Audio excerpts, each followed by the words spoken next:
welcome to my playthrough of Asagao Academy Normal Boots Club. Let's just dive in.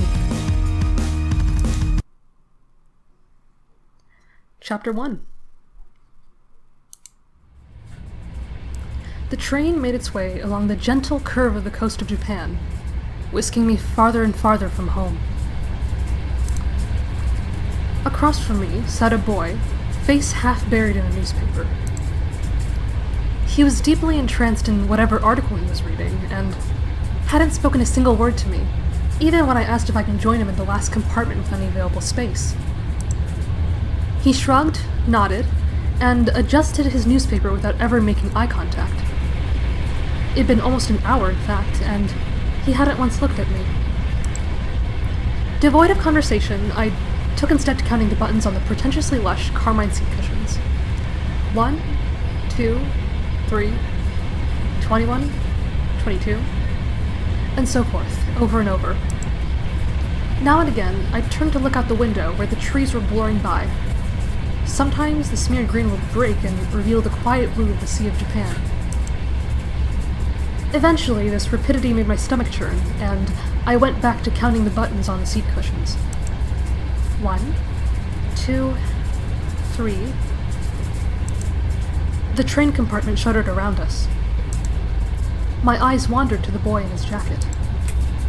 It wasn't the school-issued blue that I and the other students on the train were wearing. Instead, it was a green, varsity-like jacket with an embroidered patch poorly sewn on front. So, you're first year then? He folded his newspaper neatly, set it in his lap, and looked at me with a half-interested gaze. Did he just catch me staring? Now that the paper was gone, I saw his face. He watched me through heavy-lidded eyes. His hair was immaculately groomed, his teeth straight and blindingly bright. There was something about him, the way the light hit him, that made him look like he was almost sparkling? Me? He glanced around the compartment, empty besides us, and laughed. Oh. No, I'm not a first year, I'm a third year. The train began to slow, metal wheels groaning against metal tracks. The sudden shift threatened to rob me of whatever was left in my stomach, but I closed my eyes and took a deep breath, willing myself to keep it together. What kind of an impression would I leave, puking on a student before I even arrived at the academy? The boy frowned. I picked at the hem of my cotton skirt. That's not possible, I've never seen you before. It took me a moment of mouth-fishing to find a response. It's because I'm a transfer student? He laughed again. A transfer student, huh? We don't get many of those. I removed my acceptance letter from the front pocket of my uniform. The paper, heavyweight, off-white, had accumulated creases from my reading and rereading, as if the words might have changed since the last time I read them. The boy took it, studied it, and handed it back to me. I'll see you around. Well then, Hana, I suppose I'll be seeing you around. He smiled at me as he picked up the suitcase lying next to him. By the time I hiccuped a response, he was already gone from the compartment. I stared out into the empty hallway of the train. It was then that I realized he, having gotten it from my acceptance letter, knew my name, and I never got his. The train settled at the station, and I filed out with the rest of the uniformed students. It was early April, and the last frost of winter had come and gone. The trees were already green, their leaves shivering with the occasional gust weaving through them. The air was mild, only a few clouds hanging in the sky. I walked along the road with a swarm of blue-jacketed bodies, looking at the little groups breaking off from the crowd. Everyone was buzzing so animatedly around me. I held my suitcase tight in my sweaty hands. It was leather-bound and worth more than anything it contained. It wasn't far to the school, and I was, maybe for the first time, thankful that what I owned didn't amount to much. My school-issued black Oxfords clicked on the pavement. I walked this walk over and over in my mind. So many nights I lay awake, imagining what it would be like to walk from the train station to Asagao Academy this first time. my new start. I always imagined that everything would change for me on this walk. That somehow, everything would be magically different. But as I looked around, I realized nothing had changed. I hadn't changed. By the time I reached the massive gate to the academy, I forgot all about the disappointment snatching in the back of my throat. The school, framed by the gate's twisting black metal, was just as beautiful as the glossy photos I saw in its pamphlets. This was it. Asagao Academy. I glanced around. A swarm of students gathered around the gate. Beyond it, tiny blue people bounced around the academy's main building. A girl pressed a button to one side of the gate. The excitement in the air was almost palpable. A few moments later, the black gate, with great effort, creaked outwards and cleared the pathway. As the rest of the group shifted into motion, I followed along, a sheep in the herd. My stomach tied itself into knots. The crowd split off in different directions. For a moment, I panicked. A tired-looking old man with graying hair called out for first years, a cluster of fresh-faced students gathering around him. Hey, look at that girl. I turned. A few feet away, a small group of boys were pointing and snickering. Pink hair? You kidding me? How desperate can you get? Hot shame crawled down my neck. I attached myself to a group of girls, following a few steps behind them. In the distance, cicadas hummed in time to my shoes crunching against gravel. My hair. It wasn't my fault that my hair looked like this. Luckily, I found myself at the girls' dormitory, a large sign on the lawn reading Primrose House. The building dwarfed me in size and sheer intimidation. How many students did Asagao have?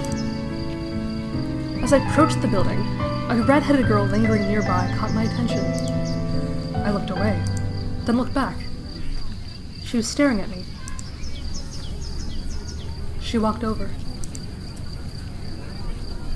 Oh, you must be my roommate! Oh, she's cute. Hi. I eyed her warily. She was smiling and bouncing in a way that suggested her views on life were akin to a perpetual bouncy castle. What? Me? Bingo. Of course, you silly. Let me guess, room 325? I thought back to the paper I received a month prior with a list of all the supplies I needed for the year and my dorm arrangements. Yeah, that's right. She laughed, but I couldn't figure out what was so funny. Was she laughing at me? When I found out my roommate was a transfer student, I knew you were going to be a total main character. I'm sorry, what? Mm-hmm. When I saw you outside the gate, I knew it was you. I mean, look at that hair. I felt a lump forming in my throat. What was she talking about? She had to be making fun of me. I hadn't spent more than 5 minutes on campus and I was already being mocked. My hands began to tremble. Is there something wrong with my hair? Her face slackened from its amused smile to a more worried expression. She then began to laugh again. No! Oh, no. Oops. It's great, I'm sorry. We're getting off on the wrong foot, aren't we? Oh, gosh. I'm Mai Sasaki. You must be Hana. I bowed my head. Hello. It's nice to meet you, Mai. All your school books are waiting in our room with your welcome letter, and I read the envelope. I hope you're not mad. Mai started walking towards the dwarves' front doors. I followed behind like a lost puppy. Did you check in at the front desk already? No, I didn't. I didn't know I was supposed to. Good. They'll offer to have a staff member give you a tour of the campus, but I can show you around. We don't get many transfer students in year 3, you know. Is that your only bag? Just the one? I'm glad I brought an extra bag of stuff to decorate our room with. I already started, so I hope you don't mind. But I did wait to string the lights. I thought we could do it together, you know? She spoke quickly, the words bubbling from her mouth, and left me no time to answer until the end of her monologue. Yeah, okay. That sounds good. She held the front door open for me, and I hurried inside. girls filed up and down the hallway, howling greetings and exchanging vague niceties that were, more often than not, "How was your break?" and "Look how tan you got." It seemed like everyone knew each other. I followed Mai as she led me through the maze of students and up 2 flights of stairs. Each dorm floor looked the same as the last. Narrow white doors lining both sides of the pale pink walls. Thin gold numbers were tacked to the front of each, the numbers rising as we climbed. You're not missing anything with the campus tour, I promise. Mr. Saitomo does this every year, and he's like totally dull. He just drags you around the entire campus and talks in that weird squeaky voice of his. I'll tell you everything you need to know. I smiled, trying to let this calm my nerves. Thanks. We headed down a hallway on the 3rd floor. Mai stopped us in front of a door number 325. Here we are. Oh, I wish my college dorm looked this cute. Oh.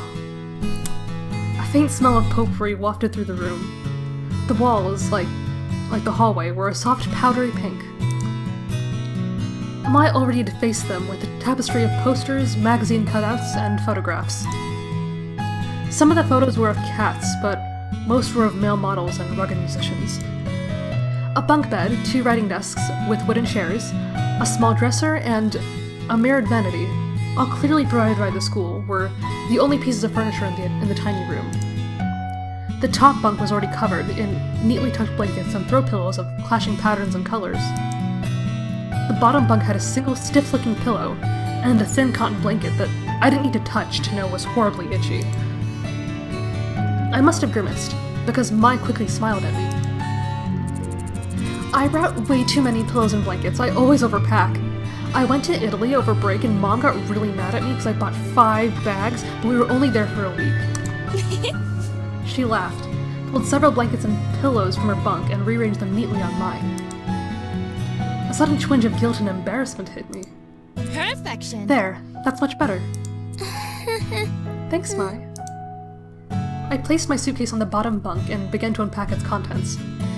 Several changes of clothing, pens and pencils, empty notebooks, a few photographs of my father, a dilapidated stuffed rabbit, an old portable radio, and a small black box. Mai opened the curtains and the sunlight poured in. So, where are you from? I slid the now empty suitcase under the bottom bunk. About 2 hours north of here. It's a small town called Amrorisu. You probably haven't heard of it. I set the stuffed rabbit, Mr. Bunny, on my bed beside a purple and teal throw pillow. Oh, did you go to a different boarding school, or? No, I went to a public school down the street from my house. Public school? Really? What was that like? Were the students mean? Did you have a lot of friends?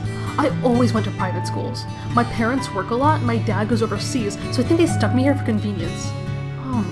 Poor thing. Oh, hey, what's that? I removed an ornately patterned origami crane from the black box, and was setting it on the unclaimed writing desk. Oh, this? My mother made it for me a long time ago. I set it beside a stack of thick textbooks, which I assumed were provided for me. Aww. Wow, it's so pretty. I've never seen paper like that before. Oh, yeah, the lights. Let me get them. Mai went to her own desk, opened the drawer, and pulled out a long, tangled string of fairy lights. I thought these would look nice. Here, help me string them up. She grabbed a container of pushpins, then pulled her wooden desk chair out and over to one wall. I did the same with my own. Together, we pinned the lights around the perimeter of the room. How's the train ride over? Did you meet anyone? No. Not really. I was in a compartment with some guy, and... What? Some guy, huh? Was he cute? Yeah, I guess. I don't know, I wasn't really paying attention. I didn't even get his name. Mai seemed disappointed for a moment, then perked up. You'll have to point him out to me if you see him again. Okay. Once we finished stringing the lights, Mai climbed down from her chair and brushed her hands together triumphantly. Yeah! Done. Okay, now it's time for lunch. The food here is pretty good. There's this ramen place down the street from campus that's like out of this world, but the school only lets us leave campus on weekends. Maya walked to the window. We could go today because it's Sunday and it's pretty nice out, but I guess you might want to go to the cafe since you just got here. We could... She was suddenly interrupted by her own enthusiastic laughter. Oh my gosh, Mimi Santos totally just tripped outside and fell on her face. I saw it. Oh, is that mean to laugh? Maybe I shouldn't have. Oh well. Anyways, let's go eat. I'm totally starved. She led me out of the room before I even had a chance to respond. The cafeteria was buzzing with students excited for the new year. The only people as nervous looking as I felt were the table of skittish, wide-eyed first years. I stepped into line behind Mai, taking an empty plastic tray. We shuffled through, asking for helpings from the selfie cafeteria workers, when we passed something that looked good. With full trays, Mai led me straight to a table in the back, where a few students were already sitting. Mai sat down and I took a seat across from her. Hi Mai, how was your break? It was good. I went to Italy and Spain. Dad fell off a ski jet and broke his ankle. Uh-huh. It's better now, though. Oh. Well, that's nice. I expected to be introduced, but the girl turned back to her group of friends, and Mai turned back to me. She began to assault her food with a fork and tell me, in a practically minute-by-minute account, about her fleeting romance last summer with a boy she met on the beach that didn't go further than a few salty kisses. I sat back and let Mai talk. For the first time since arriving on campus, I felt like I was finally able to breathe. I picked up my Brussels sprouts and studied Mai as she spoke. The more she talked, the more I began to notice small details about her. Well... She had a high songbird voice. What? She was dynamic, her face twisting this way and that into exaggerated expressions as she spoke. She laughed often. She imitated people in wildly unflattering voices, seemingly unrelated to her actual opinion of them. But most notably, she talked. A lot. I didn't find this particularly annoying, as it filled the silence, and she hardly ever asked questions that required my full attention. Just as Maya was rounding off a shockingly detailed account of the time she accidentally walked in on her friend's older brother in the act of changing, a flash of familiar green caught my eye. I glanced over. Hey, that's him! Huh? Who? I leaned across the table to whisper, just in case he could hear me through the ambient chatter of the lunchroom. The boy from the train, that's him. What? Jared? Yeah, with a weird green jacket and swoopy hair. He just picked up his tray and was walking past us when something seemed to catch his eye. Oh, this music. Oh, you. I looked up at him, suddenly realizing he was talking to me. Hana!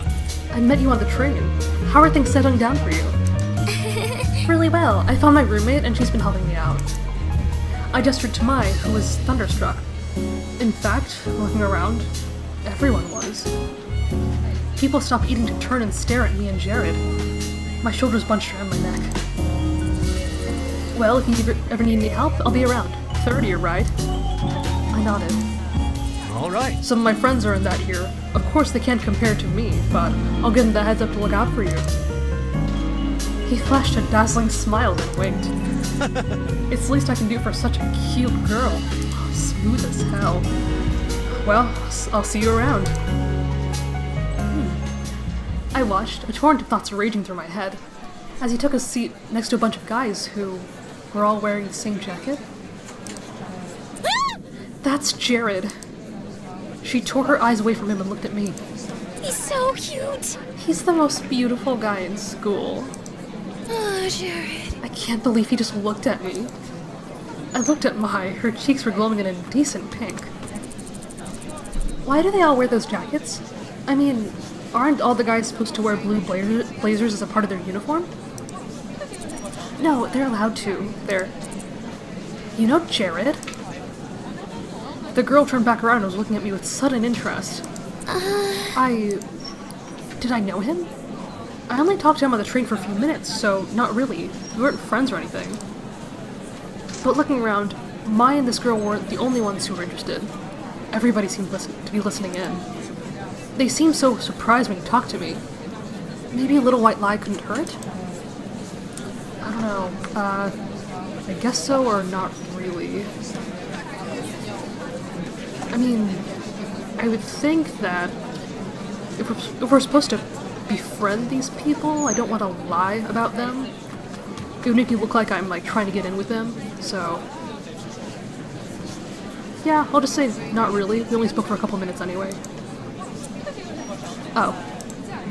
She looked me up and down, sniffed, and turned away. Alright. Mai leaned towards me. Don't mind me, me. She was just trying to get in with you. Yep. Knew it. Get in with me? Why? Well, you asked me about those guys and their jackets, right? Those are their Normal Boots Club jackets. They're what?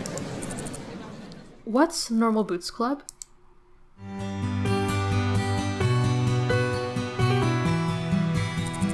It's a club we have at school here. It's like totally exclusive and full of only the coolest students. They get together and play video games or something.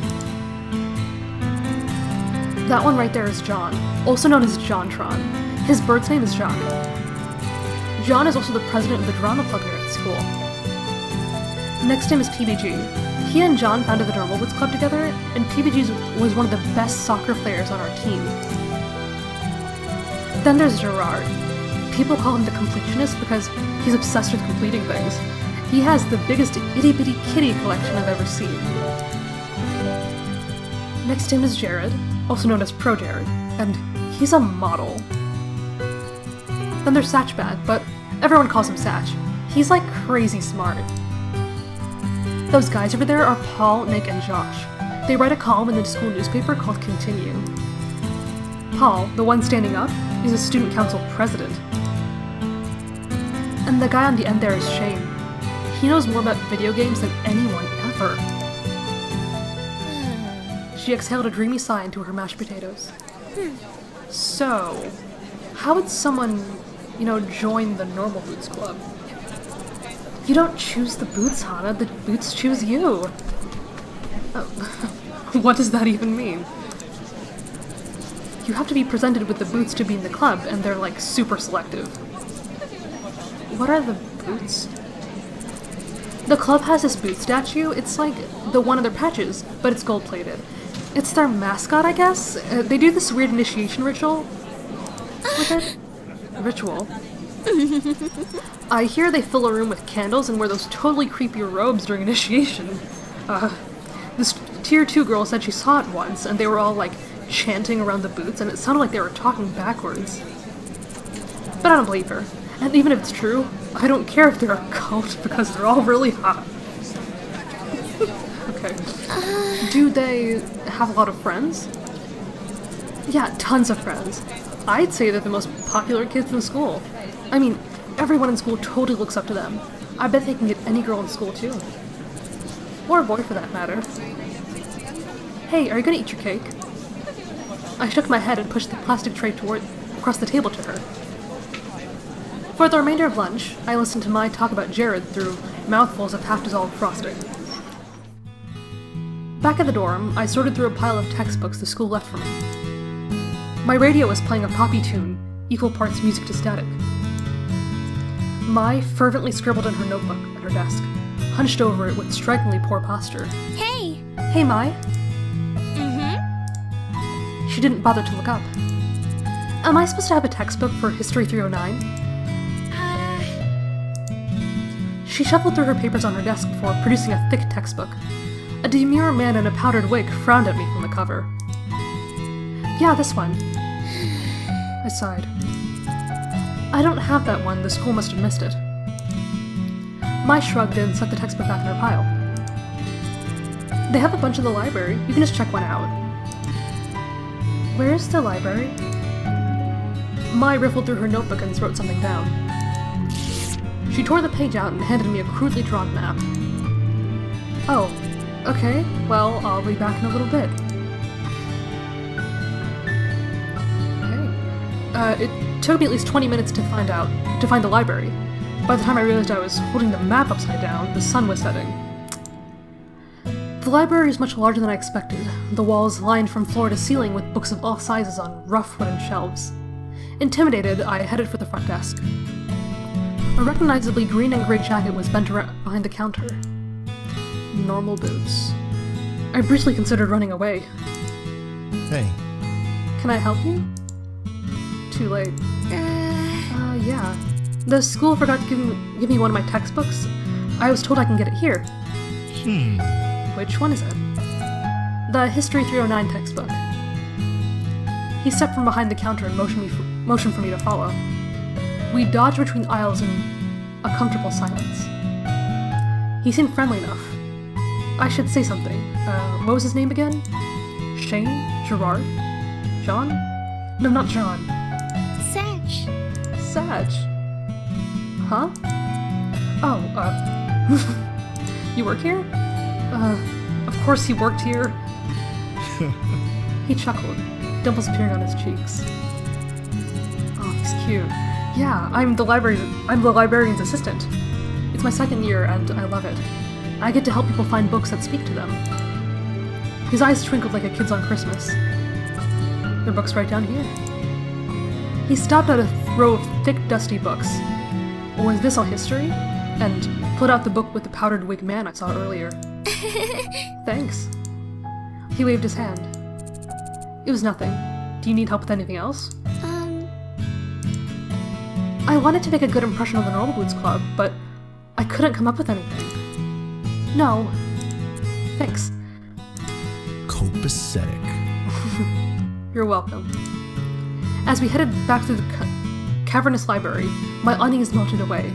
We weren't talking, but just being near him felt like being wrapped in a soft blanket. I resisted the urge to snuggle up to him.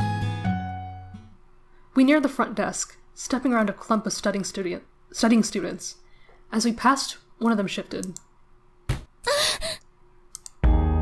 Something white flew past my face. A thick piece of triangular paper lay at my feet. I bent over and picked it up. It was surprisingly heavy. There was a quarter inside of it. If I was just a hair slower, it would have hit me in the face. The students snickered, and I recognized the boys that made fun of my hair this morning among them. My heart dropped. I scanned my memory for anything I might have done to offend them, but came up with nothing. My hands started to shake. I hid it behind my back, trying to think of some way to defend myself. Why did you do that? What do you mean? We were just messing around. Are you suggesting we did it on purpose? I faltered.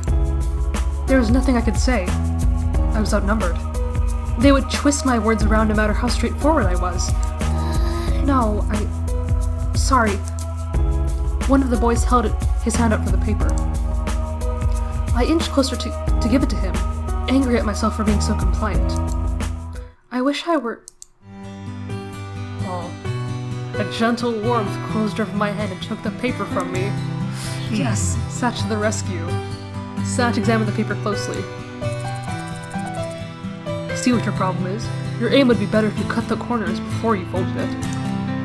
He placed the paper on the table. The boy looked at him in sheer awe. Be careful though, you almost hit her, and that would have been awful. My hands began to sweat as panic shifted through me, afraid of the response, but... Geez, we're sorry, we'll be careful next time. Yeah, it was an accident. They apologized? Thanks, I really appreciate it. He gave him a wide smile and continued off down the aisles. I followed closely behind, my legs weak. Don't tell me they stopped because of him. Simply because I was with him? I wanted to thank him, but my heart was pounding so hard I knew my voice would shake. We reached to the front counter and he scanned the history book. My lips trembled as I willed myself to say something, anything to thank him. He tilted his head to the side.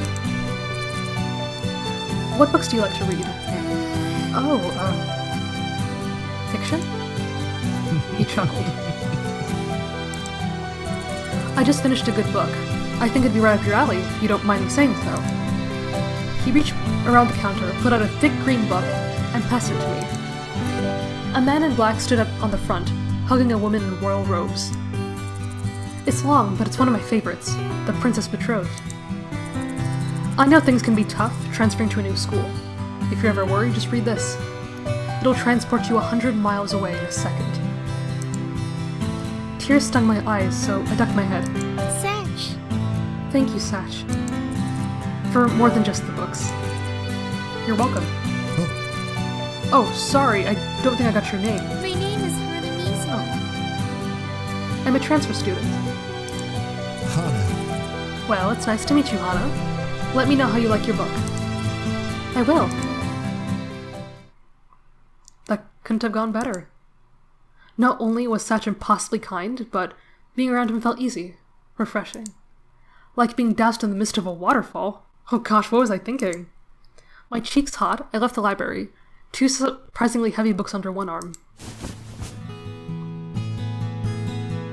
I settled into bed, eager to get started with my new reading material, but Maya was sitting at her desk, carving a pencil idly into the pages of a notebook. Every few minutes, she released a long, drawn-out sigh as the lead of her pencil whined against the paper. I lowered my book and took the bait. Is something wrong, Mai? She let out another dreary sigh. I hope Jared notices me this year. Does Jared know you like him? Mai whirled around it in feigned shock. What? I don't like Jared. Oh. I closed my book and set it aside, deciding to play along. Well... Have you at least tried talking to him? No, I mean... I have before. Why don't you try again? She bobbed her head from side to side, considering this like it never crossed her mind before. Yeah, maybe I could do that. Satisfied, I picked my book back up. Have you ever had a boyfriend, Hana? What? Huh? No. Never.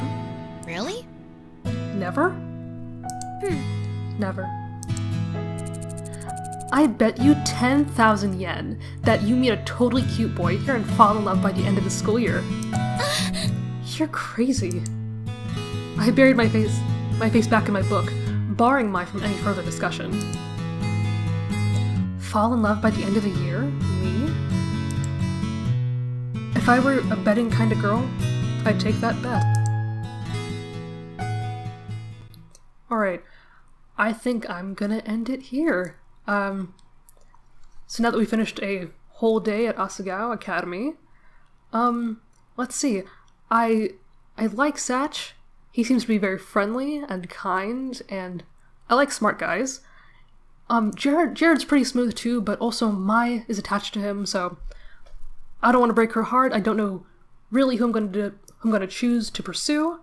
I guess we'll find out eventually. So, yeah, thanks for watching, and I'll see you in the next one.